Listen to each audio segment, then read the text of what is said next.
ಲೋಕಾಯುಕ್ತ ದಾಳಿಯ ಬೆನ್ನಲ್ಲೇ ಚುರುಕಾಗಿದೆ ಕಚೇರಿ ಕೆಲಸ. ಧಾರವಾಡದ ಪಿಡಬ್ಲ್ಯೂಡಿ ಕಚೇರಿಯಲ್ಲಿ ನೈಟ್ ಡ್ಯೂಟಿ ಜೋರಾಗಿದೆ. ಕಳೆದ ವಾರ ಅಷ್ಟೇ ಚೀಫ್ ಆಫೀಸರ್ ಮೇಲೆ ದಾಳಿ ನಡೆದಿತ್ತು.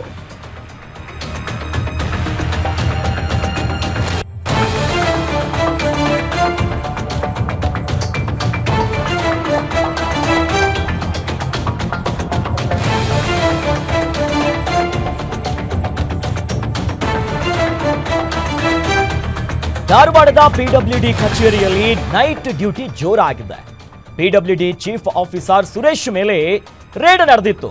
ಸುರೇಶ್ ಮನೆ ಕಚೇರಿ ಮೇಲೆ ದಾಳಿ ನಡೆದಂತ ಹಿನ್ನೆಲೆಯಲ್ಲಿ ಭಾನುವಾರವೂ ಕೂಡ ಕೆಲಸ ಮಾಡಿದ್ದಾರೆ ಅಧಿಕಾರಿಗಳು. ಹೊರಗೆ ಲೈಟ್ ಆಫ್ ಮಾಡಿ ಒಳಗೆ ಕೆಲಸ ಜೋರಾಗಿದೆ. ಇಲಾಖೆಯ ಹಲವು ಕಡತಗಳ ಬಗ್ಗೆ ಅಧಿಕಾರಿಗಳ ಚರ್ಚೆ. ಕ್ಯಾಮೆರಾ ನೋಡ್ತಿದ್ದಂತೆ ಬೈಕಿನಲ್ಲಿ ಅಧಿಕಾರಿಗಳು ಪರಾರಿಯಾಗಿದ್ದಾರೆ. ಹೆಸರನ್ನು ಕೂಡ ಹೇಳದೆ ಓಡ್ ಹೋಗಿದ್ದಾರೆ ಅಧಿಕಾರಿಗಳು. ಏನ್ ಮಾಡ್ತಿದ್ದೀರಿ ಅಂತ ಕೇಳ್ತಿದ್ದಂತೆ ಅಲ್ಲಿಂದ ಕಾಲು ಕಿತ್ತಿದ್ದಾರೆ ಅಧಿಕಾರಿಗಳು. ಭಾನುವಾರ ಏನು ಕೆಲಸ ಅನ್ನೋದಾಗಿ ಈಗ ಅನುಮಾನಗಳು ಮೂಡ್ತಾ ಇದೆ. ಯಾವ ಪ್ರಶ್ನೆಗೂ ಕೂಡ ಉತ್ತರವನ್ನ ಕೊಡದೆ ಓಡಿ ಹೋಗಿದ್ದಾರೆ ಪಿಡಬ್ಲ್ಯೂಡಿ ಅಧಿಕಾರಿಗಳೇ. ಎಸ್, ದೃಶ್ಯದಲ್ಲಿ ಗಮನಿಸ್ತಾ ಇದ್ದೀವಿ. ನೋಡಿ ಅಧಿಕಾರಿಗಳು ಹೆಂಗ್ ಓಡಿ ಹೋಗ್ತಿದ್ದಾರೆ ಅಂತ. ನೈಟ್ ಡ್ಯೂಟಿ, ಕ್ಯಾಮೆರಾ ನೋಡ್ತಿದ್ದಂತೆ ರಾತ್ರಿ ಏನು ಕೆಲಸ ಅಂತ ಧಾರವಾಡದ ಪಿಡಬ್ಲ್ಯೂಡಿ ಕಚೇರಿಯಲ್ಲಿ ಕೇಳಿದ್ದಾರೆ.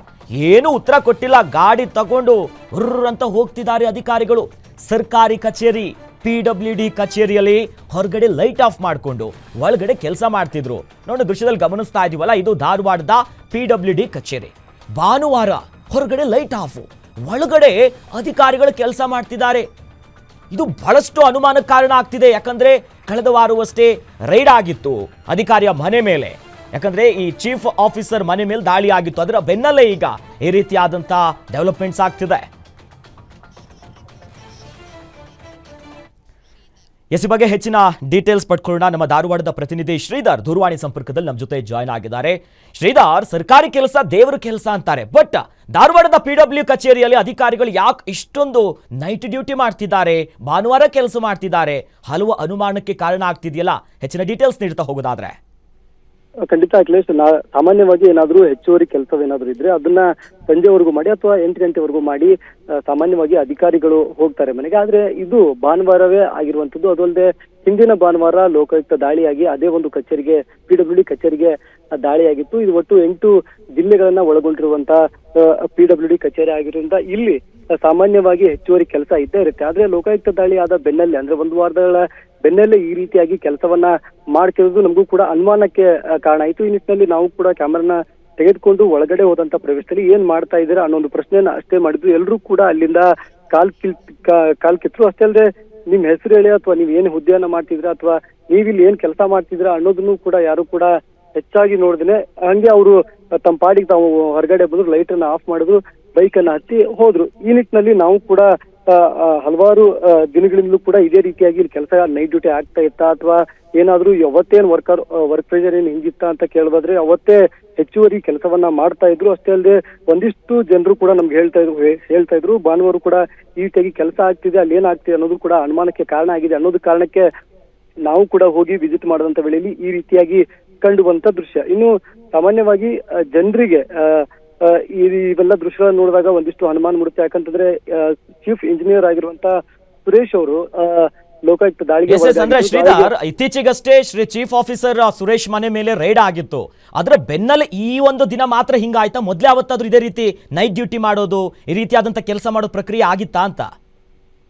ಖಂಡಿತ ಅದೇ ಅಖಿಲೇಶ್, ಈಗಾಗಲೇ ಕಳೆದ ವಾರವಷ್ಟೇ ಈ ಒಂದು ಲೋಕಾಯುಕ್ತ ಅವ್ರ ಮೇಲೆ ದಾಳಿ ಆದ ಒಂದೇ ವಾರದಲ್ಲಿ ಈ ರೀತಿಯಾಗಿ ಕೆಲಸಗಳಾಗ್ತಾ ಇದೆ. ಇದು ಕೂಡ ಸಾಮಾನ್ಯವಾಗಿ ಜನರಲ್ಲೂ ಕೂಡ ಒಂದ್ ರೀತಿಯಾಗಿ ಅನುಮಾನಕ್ಕೆ ಕಾರಣ ಆಯ್ತು. ಯಾವತ್ತೂ ಕೂಡ ಇಲ್ಲಾರ್ದು, ಅದು ಕೂಡ ಸಂಡೇ, ಸಾಮಾನ್ಯವಾಗಿ ರಜೆ ದಿನಗಳಲ್ಲಿ ರಜೆ ಸಿಕ್ಕರೆ ಸಾಕಪ್ಪ ಅಂತ ಅಧಿಕಾರಿಗಳಿದ್ರೆ, ಇವ್ರು ಮಾತ್ರ ಪಿಡಬ್ಲ್ಯೂಡಿ ಅಧಿಕಾರಿಗಳು ಮಾತ್ರ ರಾತ್ರಿ ಇಡೀ ಕುಂತು ಕೆಲಸ ಮಾಡ್ತಿದ್ರು. ಒಂದಿಷ್ಟು ಹೊರಗಿನ ಲೈಟ್ಗಳು ಎಲ್ಲವೂ ಕೂಡ ಆಫ್ ಆಗಿ ಒಳಗಡೆ ಅದು ಕೇವಲ ಒಂದಿಷ್ಟು ಆಡಳಿತ ಕಚೇರಿ ಇರ್ಬೋದು ಅಥವಾ ಇಂಜಿನಿಯರ್ ಕಚೇರಿಗಳು ಮಾತ್ರ ಲೈಟ್ ಆನ್ ಆಗಿದ್ದು. ಇದನ್ನ ನಾವು ಪ್ರಶ್ನೆ ಮಾಡಿದಂತ ವೇಳೆಯಲ್ಲಿ ಅವರು ಅಲ್ಲಿಂದ ಕಾಲ್ ಕಿತ್ತಂತ ದೃಶ್ಯ ಸಾಮಾನ್ಯವಾಗಿ ಕಾಣ್ತು. ಅದಷ್ಟೇ ಪ್ರಶ್ನೆಯನ್ನ ಮಾಡಿದಂತ ವೇಳೆಯಲ್ಲಿ ಯಾವುದೇ ರೀತಿಯಾಗಿ ಅವರ ಉತ್ತರಗಳು ಸಂಪೂರ್ಣವಾಗಿ ಸಿಗಲಿಲ್ಲ. ಕೇವಲ ಆಯ್ಕೆ ಉತ್ತರವನ್ನು ಕೊಟ್ಟು ಅವರು ಎಸ್ಕೇಪ್ ಆಗುವ ಮೂಮೆಂಟ್ ನಲ್ಲೇ ಇದ್ರು. ನಾವು ಕೂಡ ಹಿಂದೆ ಆ ಒಂದು ಲೋಕಾಯುಕ್ತ ಅಧಿಕಾರಿ ದಾಳಿ ವೇಳೆ ಕಚೇರಿಯೂ ಆಗಿತ್ತು ಮತ್ತು ಅವರ ಗೃಹ ಕಚೇರಿ ಅಂದ್ರೆ ಗೃಹ ಮನೆಯೂ ಕೂಡ ನಿವಾಸವೂ ಕೂಡ ಆ ಒಂದು ದಾಳಿ ವೇಳೆಯಲ್ಲಿ ಆಗಿತ್ತು. ಈ ನಿಟ್ಟಿನಲ್ಲಿ ದಾಳಿ ವೇಳೆಯಲ್ಲಿ ದೊಡ್ಡ ಮೊತ್ತದ ಹಣ ಸಿಗದೇ ಇದ್ರು ಕೂಡ ಒಟ್ಟು ಅವರ ಮೂಲವಾಗಿ ನೋಡೋದಾದ್ರೆ ಒಟ್ಟು 3 ಕೋಟಿಗೂ ಹೆಚ್ಚು ಹಣವನ್ನ ಅವರು ಅಕ್ರಮವಾಗಿ ಗಳಿಸಿದ್ದಂತ ಮಾಹಿತಿಯನ್ನ ಸ್ವತಃ ಲೋಕಾಯುಕ್ತ ಅಧಿಕಾರಿಗಳು ನೀಡಿದ್ರು. ಈ ನಿಟ್ಟಿನಲ್ಲಿ ಅಲ್ಲಿ ಏನಾದ್ರೂ ಮತ್ತಷ್ಟು ದಾಖಲೆಗಳನ್ನ ವೆರಿಫಿಕೇಶನ್ ಮಾಡ್ತಾ ಇದ್ರ ಅಥವಾ ಕಡತಗಳಿಗೆ ಏನಾದ್ರೂ ಸಹಿ ಮಾಡೋದು ಅಥವಾ ಚರ್ಚೆಗಳನ್ನ ಮಾಡೋದು ಏನಾದ್ರು ಮಾಡಿದ್ರ ಅನ್ನೋದು ಅನುಮಾನ ಸದ್ಯ ಈಗ ಇರುವಂತದ್ದು. ಅಖಿಲೇಶ್, ಎಸ್, ಧನ್ಯವಾದಗಳು ಶ್ರೀಧರ್ ತಮಿಳಾ ಡೀಟೇಲ್ಸ್ಗೆ. ಜೊತೆಯಲ್ಲಿ ಈಗ ಸಂಜೀವ್ ಹುಲಕಾಯಿ ಸೂಪರ್ಡೆಂಟ್ ಇಂಜಿನಿಯರ್ಗೂ ಕೂಡ ನಾವು ಕರೆ ಮಾಡ್ತಿದ್ವಿ, ಆದರೆ ಕಾಲ್ ಸಂಪರ್ಕ ಸಾಧ್ಯ ಆಗ್ತಾ ಇಲ್ಲ, ರಿಸೀವ್ ಮಾಡ್ತಿಲ್ಲ. ಒಟ್ಟಿನಲ್ಲಿ ಅನುಮಾನ ಮಾತ್ರ ಮೂಡ್ತಾ ಇದೆ. ರಾತ್ರಿಯೂ ಕೂಡ ನೈಟ್ ಡ್ಯೂಟಿ ಮಾಡ್ತಾರೆ ಕಚೇರಿಯಲ್ಲಿ, ಯಾಕೆ ಏನು ಅನ್ನೋ ನಿಟ್ಟಿನಲ್ಲಿ.